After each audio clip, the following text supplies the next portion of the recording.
Ko es nopirku veikalā? Es tikko saprotu, ka šīs video izskatās interesantāks nekā viņš būs, jo, diemžēl, veikals, par ko es runāju, nav seksī stila. Man vienkārši ir šis maisiņš. Es biju piemājis zīļu kā vai latā. Es godīgi nezinu, kas par veikalu man nav nejausmas. Un tāds maziņš piemājis veikals. A snack, čipsi. Es jau godīgi neesmu beigais čipsu cilvēks, bet viņiem bija akcija. Izstāsta, ka viņi varētu būt ļoti asi. Es šodien neesmu neko ēdusi. Pagaidām manā kuņģī ir tikai kafija. Tā kā uzliksim kaut kādus normāli spicy snackus pa virsmu. Es īstenībā pēdējā laikā jūtos tik nogurusi. Man liekas, man kaut kāda vitamīna trūkst ķermenī. Kaut kas nav riktīgi. Bet es man sāku dzert kafiju dēļ tā. Okay.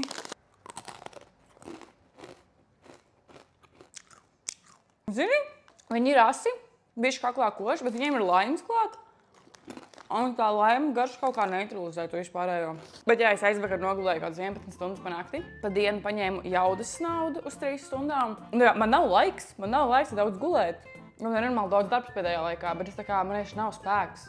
Es nezinu. Maizīti nopirku. Šī ir viena no manām mīļākajām maizēm. Viņa ir perfekta, nenormāli garšīga. Es viņu atklāju pirms pāris gadiem un es ļoti rekomendēju, patiešām. Nopirku dzinteru sieru ar gailenēm. Man normāli gribas aiziet sēņot, bet man bail no tiem lāčiem. Visu laiku ziņās redzu, ka kaut kur ir lācis.